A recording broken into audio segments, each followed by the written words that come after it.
173 wins, 461 days. One unstoppable force of nature that tore through an entire wrestling promotion. In the late 90s, at the absolute height of the Monday Night Wars, World Championship Wrestling created what they thought was the perfect weapon. His name was Bill Goldberg, and his legendary undefeated streak turned him into a cultural phenomenon. WCW carefully built him into their greatest creation, the hero they needed to be their answer to Stone Cold Steve Austin and the WWE. But on a cold night in December, a toxic mix of backstage politics, short-sighted booking, and one infamous stun gun all came together to tear it all down. This is the story of how WCW destroyed its own masterpiece.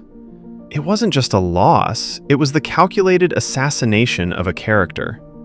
The official record books say that on December 27, 1998, at Starrcade, Goldberg's streak ended at 173-1. But the truth? It's way more complicated than that. The destruction didn't start with the final pinfall. It started with a lie, a fake number that WCW itself could barely keep straight. And it ended with an act of creative sabotage that would go down as a defining moment in the company's spectacular collapse. The funny thing about Goldberg's legend is that it started almost by accident. When Bill Goldberg, a former NFL player with a ton of charisma but not much in-ring experience, debuted on September 22, 1997, the plan was simple. As former WCW executive Eric Bischoff later put it, Goldberg only knew a handful of moves, so they had him go out there, hit hard, and win fast. It was just a way to get him on TV while he trained. He beat Hugh Morris, and as he walked to the back, he just held up a finger and said, "That's one." What started as a practical solution quickly became a phenomenon. You just couldn't deny the crowd's reaction. Goldberg was different. He wasn't a showman, he was an athlete. An intense, silent predator who walked to the ring and just demolished his opponents. The streak grew naturally, starting with squash matches and then moving up to bigger names. He took the United States Championship from Raven, plowing through the flock to get it. By the time he beat Hollywood Hulk Hogan for the WCW World Heavyweight Championship in front of 40,000 fans in Atlanta's Georgia Dome, he was the biggest star in the entire company. But behind all that real momentum, a lie was starting to fester. WCW began inflating the numbers, and they weren't subtle about it. Commentators would round up, wins from non-televised shows were included, and the official count suddenly jumped by dozens in just a few weeks. Hardcore fans, the ones who tracked results online, knew something was up. The official number was 173-0, but most realistic counts put the actual number of consecutive wins somewhere around 155. This fabrication, meant to build the myth, actually started to hurt the streak's credibility with the very fans who made it a sensation in the first place. The streak was the brainchild of Eric Bischoff and announcer Mike Tenay, and it was designed to be their ultimate weapon in the Monday Night Wars. In an era full of cool anti-heroes like the NWO, Goldberg was a throwback, a pure, unstoppable good guy. Bischoff saw him as the perfect counter to WWE's Attitude Era, a homegrown star who could finally break the NWO's stranglehold on the main event. And for 461 days, it worked perfectly. Goldberg was a ratings machine. But the booking team soon hit a wall. They were running out of believable guys for Goldberg to beat. On his 83 Weeks podcast, Eric Bischoff admitted that after nearly 175 victories, they had to start telling more complicated stories. The monster had simply devoured everyone in his path, and they felt a change was needed to evolve his character. Kevin Nash, a huge backstage player and the leader of the NWO Wolfpack, even talked about an early idea where Goldberg would just go through and defeat every single member of the NWO. But as the streak got bigger and the list of challengers got smaller, the creative plan changed. Nash won the 60-man Battle Royal at World War III, which gave him a title shot against Goldberg at Starrcade, WCW's version of WrestleMania. The stage was set for a massive showdown, but almost nobody could have predicted the selfish motives that were really pulling the strings. By late 1998, the backstage environment in WCW was a snake pit of politics. The New World Order, especially its most powerful members like Hulk Hogan and Kevin Nash, had immense creative power. And that power often meant that the company's long-term health was sacrificed so its biggest stars could get what they wanted in the short term. Ending Goldberg's streak was no different. It was a decision driven by politics, not by good storytelling. Kevin Nash was set to challenge Goldberg, but he wasn't just an opponent. He was a key voice in the creative process. Now, Nash has since denied being the official booker at the time, saying he didn't take that job until a couple of months later. But his influence was undeniable. He later said on his own podcast that the goal was simple: get the belt off Bill. He argued that it was time for a change, and that the plan was to create a new, unified NWO for Goldberg to feud with. This idea completely ignored other creative pitches. Former WCW booker Kevin Sullivan said there were other, better plans for how to end the streak, but the NWO's political power won the day.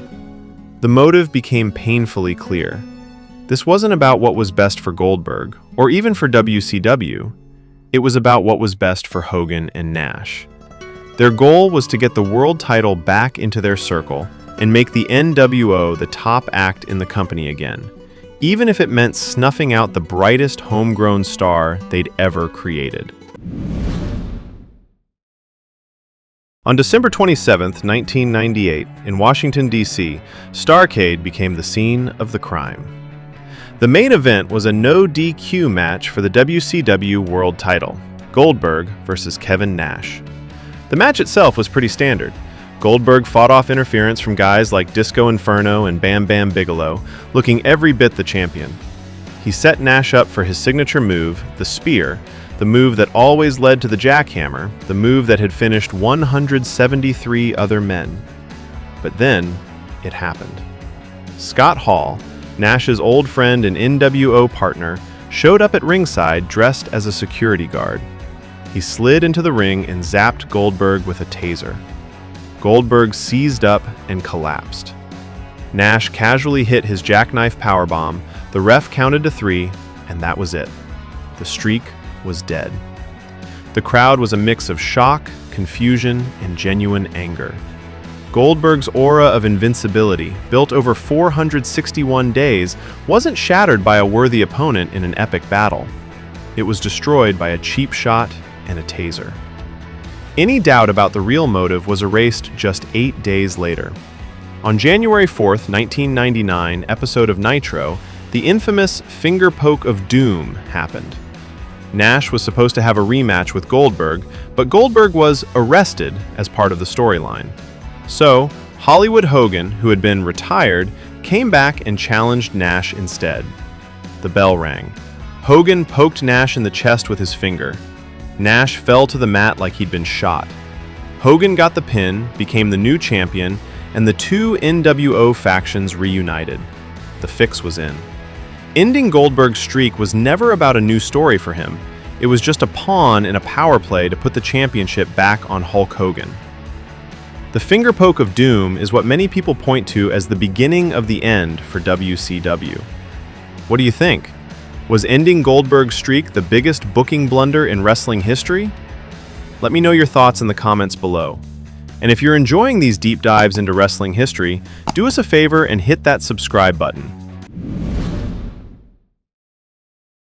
So, who killed Goldberg's streak? Was it a calculated corporate murder or a slow suicide? The answer is both. The suicide was a self-inflicted wound, the numbers. By inflating the streak to a ridiculous 173-0, WCW undermined its own masterpiece. They created a myth that was easy to disprove, turning a genuinely impressive run into a punchline for fans in the know. The constant exaggeration just felt fake. As Kevin Nash himself later argued, a more realistic number, like 62-0, would have felt more valuable and believable. This mistake damaged the streak's integrity long before it was ever broken. The murder was the booking decision itself, a clear-cut case of backstage politics ruining a good thing. Hogan and Nash put their own success and the NWO storyline above the company's hottest asset. Instead of using the streak's end to build a new star or create a powerful story for Goldberg, they used it as a cheap plot device for a swerve that only benefited them. Starrcade 98 and the Finger Poke of Doom are moments that fans and critics still point to as the turning point in WCW's decline, when creative bankruptcy and ego finally started to bleed the company dry. After Starrcade, Goldberg's aura was gone for good. WCW had no real plan for him once the streak was over. He was thrown into rematches and messy, convoluted storylines, but he never got that mystique back. Something priceless was lost that night. That genuine belief from the audience that they were watching something special, something real. A year later, a serious injury would take him out of action, and his time as the guy in WCW was over. The legacy of the streak is a cautionary tale.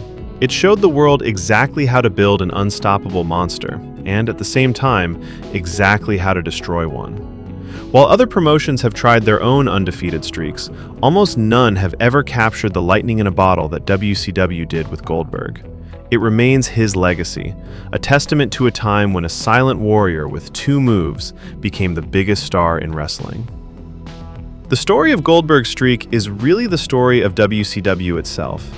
A meteoric rise built on a revolutionary idea, followed by a catastrophic fall caused by ego, politics, and the stunning inability to see they were destroying their own greatest creation.